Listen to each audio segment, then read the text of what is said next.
बताइए क्यों बढ़ता जा रहा है शोषण का ये अंधियारा? क्यों कानून बस कागजों तक ही सिमट कर रह गया सारा? पोक्सो में सुधार कब तक सिर्फ वादों में रहेगा? नारियों की सुरक्षा का सपना आखिर कब पूरा दिखेगा? माननीय अध्यक्ष महोदय, हम सब यह जानते हैं कि देश के भविष्य कहे जाने वाले मासूम बच्चे आज सबसे ज्यादा सुरक्षित हैं। एनसीआरबी के आंकड़े बताते हैं कि पिछले 5 सालों में बाल यौन शोषण के मामलों में 30% से ज्यादा की वृद्धि हुई है। यह आंकड़ा सिर्फ एक नंबर नहीं, यह उन बच्चों की चीख है जो न्याय की उम्मीद कर रहे हैं। मैं पूछना चाहती हूँ कि जब अपराध बढ़ रहे हैं तो सरकार कहाँ है? सत्तारूढ़ दल सिर्फ कानून बनाने की बातें करता है, लेकिन क्रियान्वयन के मोर्चे पर पूरी तरह नाकाम है। सरकार की ओर से कई दावे किए जाते हैं, लेकिन जमीनी हकीकत यह है कि न तो अपराधियों में डर है, न ही पीड़ित परिवारों को न्याय समय पर मिल पा रहा है। बाल यौन शोषण के मामलों में वृद्धि हुई है।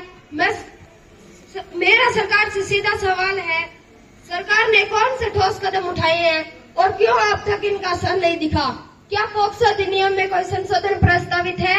माननीय अध्यक्ष महोदय, इस सदन के माध्यम से हम यह स्पष्ट करना चाहते हैं कि केवल कानून बनाना पर्याप्त नहीं है, उसके सख्त क्रियान्वयन और राजनीतिक इच्छा शक्ति के लिए सत्तारूढ़ दल सीधे तौर पर जिम्मेदार है। Miss rose ji please.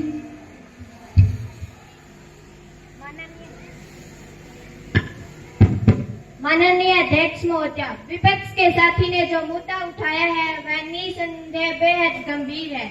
हमारी सरकार मानती है कि बाल यौन शोषण जैसी घटनाएं किसी भी सभ्य समाज के लिए कलंक है, लेकिन मैं यह स्पष्ट कर देना चाहती हूँ कि हमारी सरकार ने इस दिशा में अब तक की सबसे सख्त और प्रभावी कार्रवाई की है।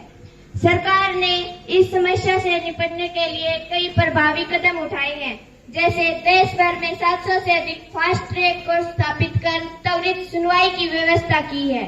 हर जिले में बाल संरक्षण अधिकारी नियुक्त किए गए हैं और पीड़ितों को निःशुल्क कानूनी चिकित्सा व काउंसलिंग की सहायता दी जा रही है। हमारी सरकार द्वारा साइबर दोस्त पोर्टल व CCPWC कार्यक्रम के तहत पुलिस को प्रशिक्षण दिया जा रहा है। बेटी बचाओ बेटी पढ़ाओ अभियान के अंतर्गत स्कूलों में लिंग संवेदनशीलता व आत्मरक्षा पर कार्यशालाएं चलाई जा रही है।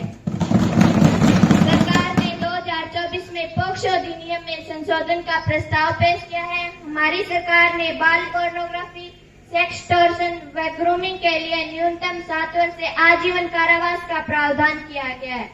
इसके अतिरिक्त सोशल मीडिया कंपनियों को संदिग्ध गतिविधियों की सूचना CRT व बाल संरक्षण इकाई को देना अनिवार्य किया गया है। हमारी सरकार द्वारा राज्यों को बाल पीड़ित पुनर्वास व निधि स्थापित करने के निर्देश दिए गए हैं। मैं विपक्ष से पूछना चाहती हूँ कि क्या ये सच नहीं है? आपके शासन में ऐसे मामलों में लोगों को न्याय के लिए वर्षों तक इंतजार करना पड़ता था। क्या आपने बच्चों के लिए इतना सख्त कानून बनाया है? हमारी सरकार वादों पर नहीं बल्कि काम पर विश्वास करती है। आने वाले समय में पोक्सो अधिनियम में और सख्त संशोधन के लिए कैबिनेट ने प्रक्रिया शुरू कर दी है। हमारा संकल्प है zero tolerance to crime against children. इसलिए विपक्ष को सलाह है कि केवल राजनीति न करे बल्कि बच्चों की सुरक्षा में हमारे साथ खड़ा हो। आशीष जी। माननीय अध्यक्ष महोदय, आज देश के सामने एक और बड़ा संकट है, वायु प्रदूषण का कहर। यह केवल पर्यावरण का मुद्दा नहीं रहा, बल्कि देश के करोड़ों नागरिकों के स्वास्थ्य पर सीधा हमला है। दिल्ली NCR क्षेत्र तो गैस का चैम्बर बन चुका है, जहाँ सांस लेना भी मौत को दावत देने जैसा है। बच्चे दम घोटू वातावरण में जीने को मजबूर है, बुजुर्ग बीमारियों से जूझ रहे हैं और अस्पतालों में मरीजों की लंबी कतारें सरकार की लापरवाही की गवाही दे रही है। रिपोर्ट बताती है कि भारत में हर साल लाखों लोगों की ऐश में मौत होती है। इसके बावजूद सत्तारूढ़ दल सिर्फ बयानबाजी में व्यस्त है। माननीय अध्यक्ष महोदय, मैं पर्यावरण मंत्री से पूछना चाहता हूं कि देश में वायु प्रदूषण से स्वास्थ्य संकट बढ़ रहा है। क्या दिल्ली NCR क्षेत्र में वायु गुणवत्ता सुधार हेतु कोई नई नीति लागू की गई है? क्या उद्योगों व वाहनों के प्रदूषण नियंत्रण हेतु कोई कड़े कदम उठाए गए हैं? माननीय अध्यक्ष महोदय, यह सिर्फ हवा की बात नहीं है, जनता के जीवन की बात है। अगर सरकार इस पर तुरंत और सख्त कदम नहीं उठाती तो आने वाली पीढ़ियां हमें माफ नहीं करेगी। सत्तारूढ़ दल को इस गंभीर स्थिति के लिए जवाब देना होगा। Mr. Soumir ji, please. माननीय अध्यक्ष महोदय, मैं आपके द्वारा अपने विपक्षी साथी को बताना चाहता हूँ कि मैं विपक्ष के द्वारा उठाए गए मुद्दे की गंभीरता को पूरी तरह से विकास करता हूँ।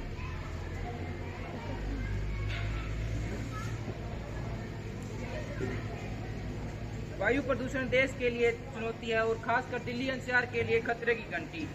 लेकिन यह भी सच है कि यह समस्या एक दिन में पैदा नहीं हुई है और न ही केंद्र की जिम्मेवारी है। फिर भी हमारी सरकार ने सख्त कदम उठाए हैं। हमारी सरकार ने राष्ट्रीय स्वच्छ वायु कार्यक्रम लागू किया है। 131 प्रदूषित शहरों के लिए 7500 करोड़ रुपए की राशि स्वीकृत की गई है। सिटी एक्शन प्लान के तहत स्थानीय निकायों को जिम्मेवारी सौंपी गई है। एनसीआर में एंटी स्मोक गन व मैकेनिकल स्वीपिंग मशीनों का प्रयोग अनिवार्य किया गया है। ग्रीन क्रेडिट स्कीम के तहत पुराने कार्यों को वित्तीय लाभ मिलेगा। हमारी सरकार ने उद्योग व वाहन प्रदूषण पर नियंत्रण हेतु सख्त उपाय किए हैं। BS6 मानक अपडेट 2020 पूरे देश भर में लागू किया गया, जिससे नाइट्रोजन ऑक्साइड व सल्फर ऑक्साइड में भारी कमी आई है। बड़े उद्योगों में CEMS व OCEMS सिस्टम अनिवार्य किया गया। नई वाहन स्क्रैप नीति के तहत 15 साल से पुराने व्यावसायिक व 20 साल से पुराने निजी वाहनों का अनिवार्य रूप से